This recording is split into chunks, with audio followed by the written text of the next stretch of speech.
Está Guillermo Moreno del otro lado y le podemos preguntar: hola Guillermo, ¿cómo te va? Buenas tardes, Luis Gargiulo te saluda. ¿Qué tal, ¿Cómo Luis? estás pasando la cuarentena? En saludarte, ¿Cómo estás pasando la cuarentena? Primero que nada. Bueno, vos sabés que una de mis actividades principales, yo tengo dos, es un mayoreo de ferretería, así que yo estoy habilitado desde el primer día para mantener mis actividades comerciales. Y después tengo una consultora que ese trabajo sí se puede hacer a través de teletrabajo, así que en realidad mantengo prácticamente mi actividad privada con la cadencia de la cuarentena, pero la mantengo. Guillermo, ¿qué tal? Joaquín te saluda.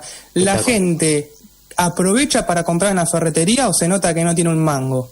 No, al principio hubo más dinámica, pero a medida que avanzaron las semanas, obviamente hoy están prácticamente las ventas paradas. Alguna que otra ferretería, de acuerdo a los barrios, pero la verdad que yo particularmente estoy trabajando al 15-20% en términos de facturación, ¿no? Sí. Y lo que te he dicho, ¿Y a todo el país. ¿Cuánto se puede bancar esto? No se ¿Cómo puede. salimos de acá? Mira, yo lo venimos diciendo desde el primer día.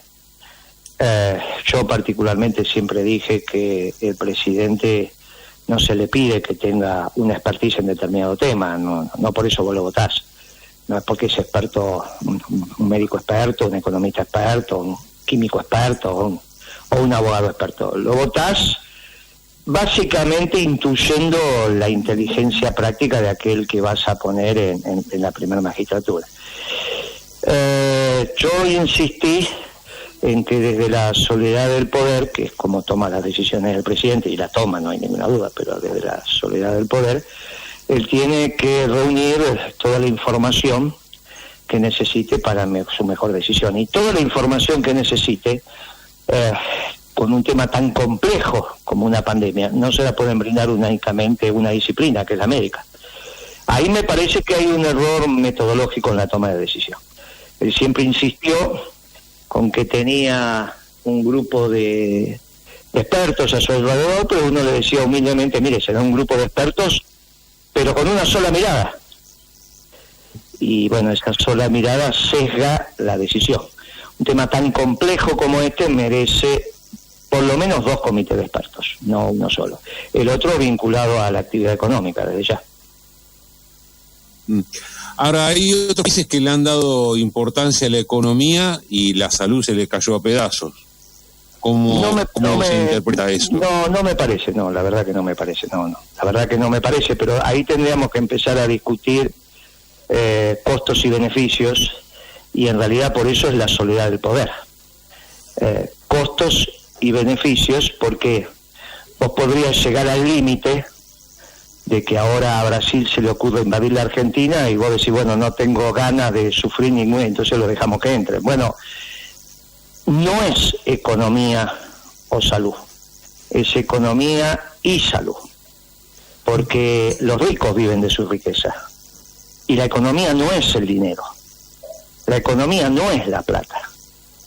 Vos sos una familia rica, tiene como mínimo 2 meses de comida en su alacena, y una familia pobre quizá no tenga el desayuno. ¿Y vos por quién tenés que velar? Pues tenés que velar por la familia pobre. Y esa vive de la economía, no vive de su riqueza. El rico vive de su riqueza. A menos que pensemos que la economía es solamente repartir dinero. Bueno, esa es una visión casi adolescente de la economía. Del adolescente que a los 10 años, 11 años te empieza a pedir algo de plata para sus gastos y piensa que eso es la economía, pero a medida que vas creciendo te das cuenta que fundamentalmente la economía es el trabajo, que fundamentalmente la economía es producir bienes y servicios.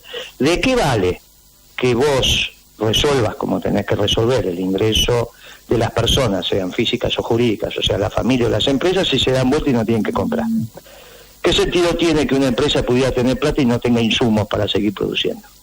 ¿Qué sentido tiene que una familia tenga el dinero y no haya nada en el almacén para comprar? Y en el almacén para comprar, que haya o no haya, lo define la economía, el aparato productivo, la generación, producción, circulación de bienes y servicios. Eso es la economía. Y sobre todo para un peronista, ¿no? Si vos me decís, bueno, no, mirá, yo tengo una visión monetarista de la economía y entonces creo que a la larga los bienes siempre de alguna manera se van a hacer y lo que tengo que garantizar es... Bueno, no sé, ni siquiera creo que hoy los monetaristas estén diciendo eso. Lo dicen en condiciones normales de producción y circulación de la mercancía, pero cuando no hay oferta, y no puede haber oferta porque hoy está trabajando una persona cada 10, no es de sentido común que vos pienses que 45 millones de argentinos se van a alimentar en términos genéricos, alimentar, medicina, vestirse, tener servicios, trabajando uno cada 10. Es imposible que eso pueda pasar, y es lo que está aconteciendo. Entonces, lamentablemente, la disparada de precios y demás se explica también desde ahí. Vos bajaste 40% la facturación en el mercado entre las 4 semanas de febrero y las 4 primeras semanas de cuarentena, la segunda de marzo y la primera de abril. Digamos, el año tiene 52 semanas, por lo tanto vos podés comparar 4 contra 4. Bueno, si en febrero facturaste 100 en 4 semanas, ahora facturaste 60. Bueno, todo eso es mercadería que falta en el mercado. Guillermo, aprovechando, ¿no?, que mencionabas esta brecha que cada vez es más grande entre rico y pobre. Bueno, salió el tema del impuesto a las riquezas, que quedó tapado por todo lo que salió de los precios, opiniones, debates que tal vez no sea el momento de tratarlos. Quiero aprovechar para preguntarte si desde la Revolución Francesa se creó este modelo de izquierda y derecha, bien, que quedó y que año 2020 se sigue utilizando. ¿Crees que es momento de erradicar ese modelo horizontal y hablar de algo vertical en el cual hablemos de los que están abajo, o sea, pueblo, y los que están arriba, corporaciones? Mira, primero para, al menos, darte mi opinión sobre lo que me estás preguntando, pero arrancando con toda tu reflexión que fue bien inteligente. Los impuestos son para los flujos, las expropiaciones son para el stock. La riqueza es un stock. Si no estamos de acuerdo, el instrumento correcto al margen de lo ideológico, porque esto es técnica impositiva, es al margen de lo ideológico, es la expropiación. No es cobrar impuestos. Los impuestos es sobre el flujo que generan esos stocks. O sea, vos tenés un campo de 10.000 hectáreas. Cada hectárea de esas cuesta $17.000. Así que sacá la cuenta de la riqueza que tiene ese hombre. Ahora, cuando vos le cobrás un impuesto, llámese derecho de exportación o como quieras, es a lo producido por esa tierra, a la soja, al maíz, etcétera, etcétera, etcétera. Si a vos lo que te molesta es el campo de 10.000 hectáreas, el instrumento apropiado es la expropiación. Y eso no se puede cruzar. Está mal. Es desconocer las relaciones de causa y efecto en una sociedad, te insisto, al margen de la ideología. Ahora, que en una emergencia lo puedas hacer y que vos digas, bueno, es un pedacito, es una cosita, y vas a recaudar, como dice algún diputado, entre 3.000 y 4.000 millones de dólares. Bueno, la verdad que para recaudar eso, hacelo, está todo bien, pero no cambias nada. No cambias absolutamente nada. No cambias absolutamente nada. Ni mejoras el ingreso, ni haces la distribución del ingreso, ni mejoras nada. Vos te imaginás que la Argentina no se llama 4.000 millones de dólares. Entonces, enfocar desde ahí el tema también es un error. Si vos querés modificar la distribución del ingreso de Argentina, tenés que poner las retenciones que tenés que poner para que los alimentos estén como los teníamos 2007, 2008, 2009, proporcionalmente contra los salarios baratos. Ahí sí cambia la distribución del ingreso. Porque, ¿qué hizo Macri cuando llegó? Duplicó el precio de la comida. ¿Y por qué la hizo? Y porque sabía a quién tenía que beneficiar. ¿Y a quién beneficiaba? A los dueños del campo. Entonces, no es que eso se resuelve porque le pongas un impuestito y te recaude 3.000, 4.000 millones de dólares, porque la Argentina no se llama eso. Y con eso no cambias nada. Bueno, ahí entramos. ¿Los que están en el campo son los que están arriba o son los que están a la derecha? Por ejemplo, ¿el gobierno de Mauricio Macri está a la derecha o está sobre el pueblo? Vamos ahora a la pregunta de fondo. Yo creo que esa construcción de interpretación de la sociedad es producto, como vos decís, de la Revolución Francesa, pero no porque quien se sentaba a la derecha o a la izquierda del rey solamente, sino por una manera de interpretar la sociedad. esa manera, esa cosmovisión sobre la sociedad, nosotros, los peronistas, los nacionalistas de inclusión, una doctrina nacional, popular, de transformación, justicialista, de amor y paz, no la aceptamos. Nosotros no entendemos la sociedad con izquierdas y derechas. Eso es un concepto europeo, eurocentrista, de estos europeos que piensan que la historia del mundo empezó con ellos. Bueno, es un problema de los europeos. El problema es que tenemos acá muchos de los nuestros que piensan como europeos. La socialdemocracia es una construcción europea. Yo no sé por qué Alberto dice que tiene una cabeza socialdemócrata. Bueno, está bien, perfecto. Él lo dice a confesión de parte, relevo de prueba. Digo, desde esa cabeza socialdemócrata va a ser muy difícil comprender lo que está pasando.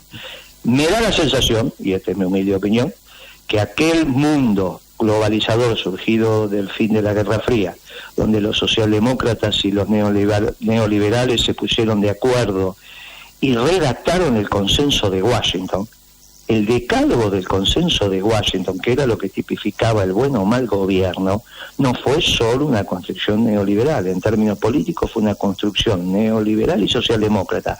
En términos económicos, lo que ordena el patrón de acumulación de capital son las visiones neoliberales, porque los socialdemócratas en economía también son neoliberales.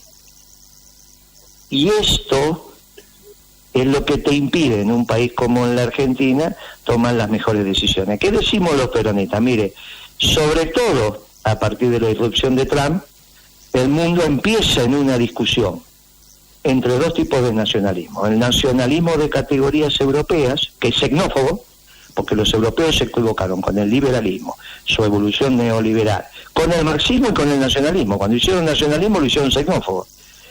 El mundo tiene que aprender de otro nacionalismo que surgió en América, y sobre todo en Hispanoamérica, que es un nacionalismo de inclusión, y que fundamentalmente en las Américas, un pueblo, el argentino, construyó una doctrina hace 70 años, también para todos los pueblos del mundo, que es la peronista, y donde vos tenés dibujada, en nuestro caso, la celeste blanca en la piel, pero seguís las enseñanzas del que te dice, entre los pueblos no hay que levantar muros, entre los pueblos hay que construir puentes, que hoy lo está diciendo su santidad. Y eso es el peronismo en acción.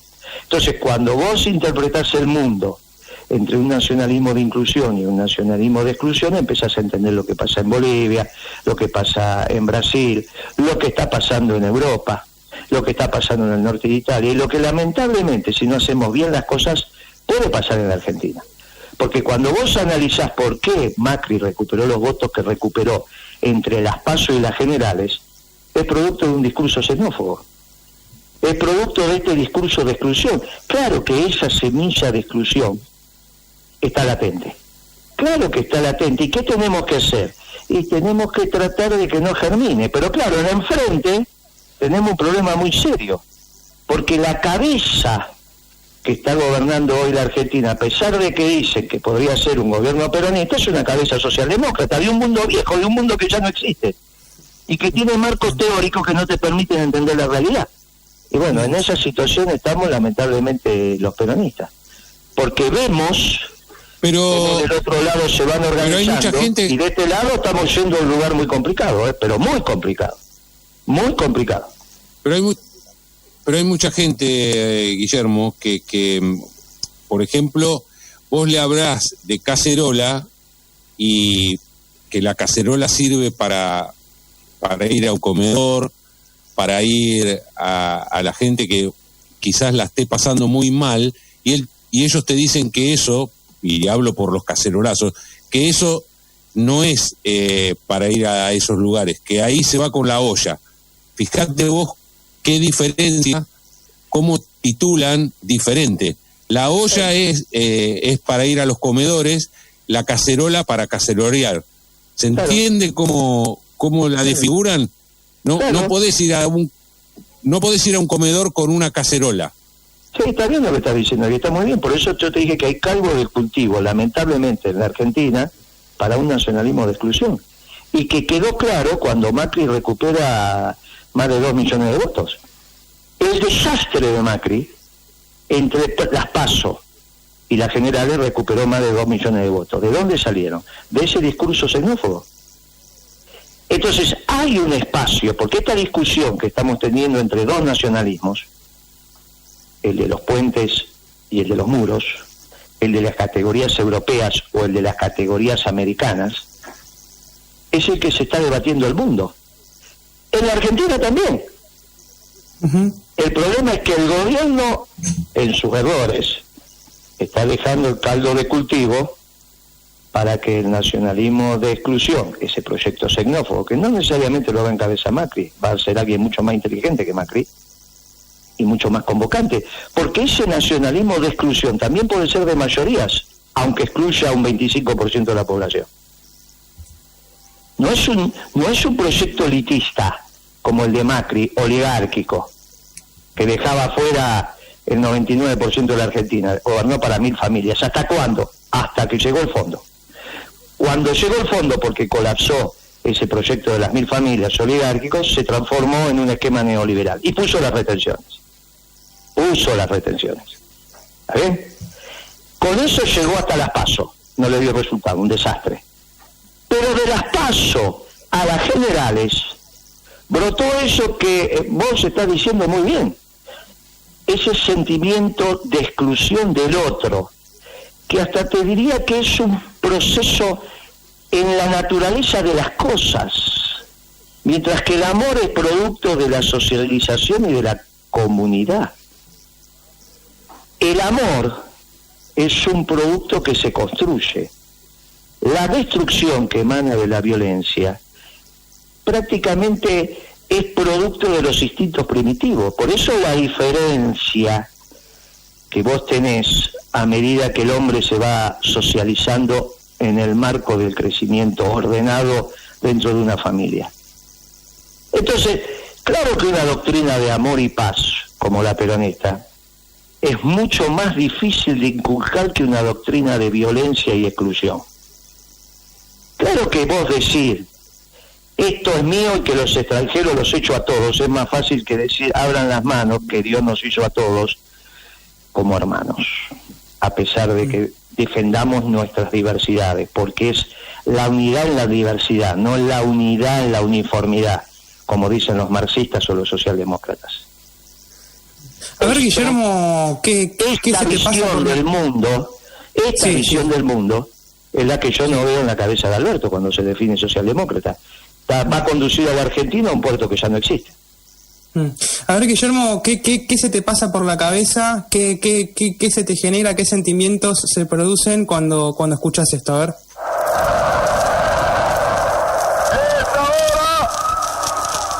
Es la hora del consejo, que lo doy con mi corazón tan abierto como puede presentarse a una cosa que uno tanto ama, el pueblo.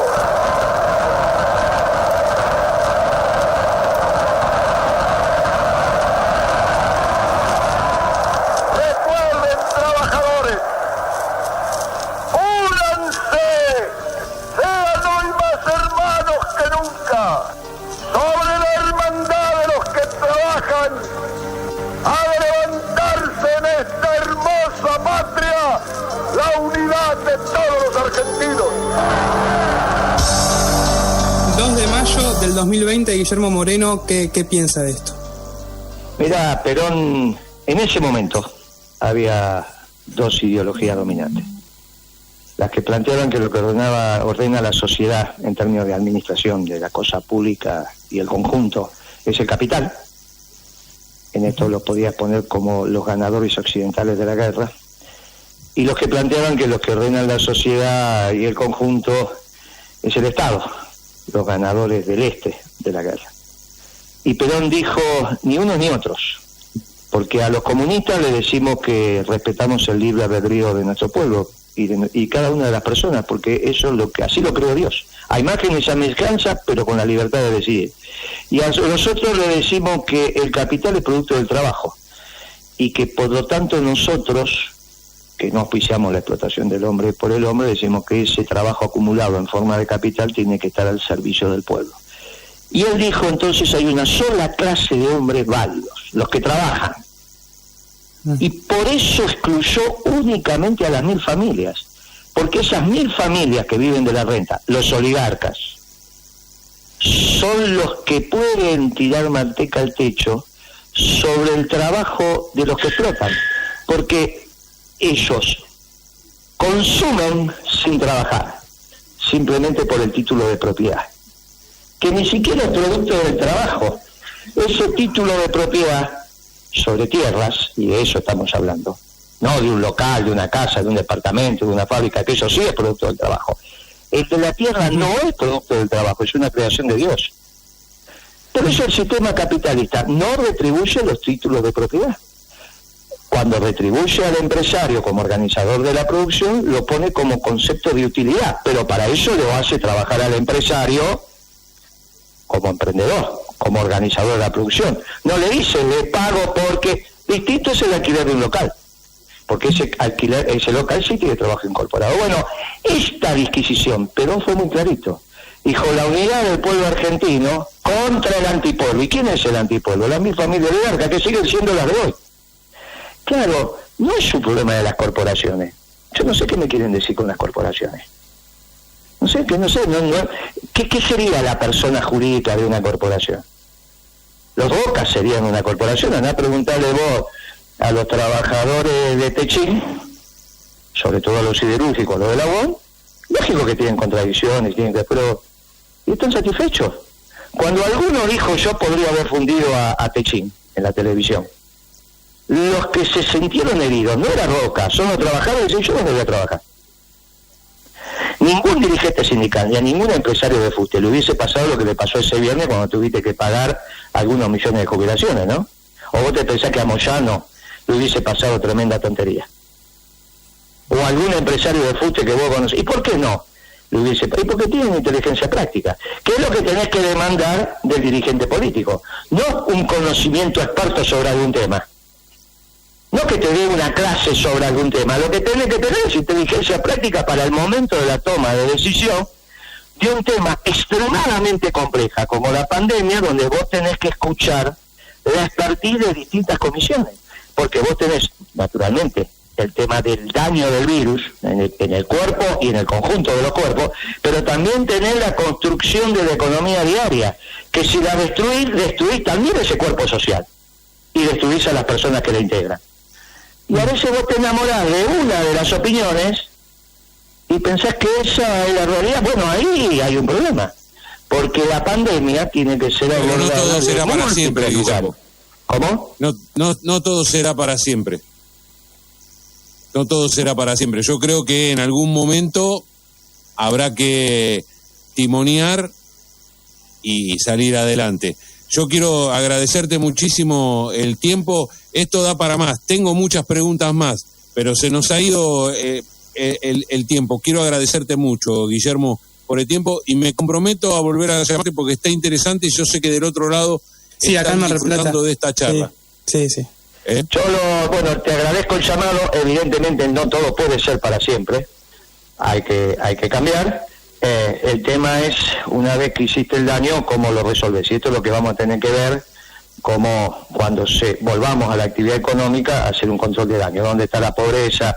¿Dónde está la distribución del ingreso? La desocupación, bla, bla, bla, bla, bla, la inversión. Y bueno, ahí será juzgado el presidente. Te mando un abrazo y gracias por el llamado. Chau, Guillermo, hasta luego. Chau, hijo. Era Guillermo Moreno, en esta charla aquí en Sueños y Sonidos. Hacemos una pequeña pausa.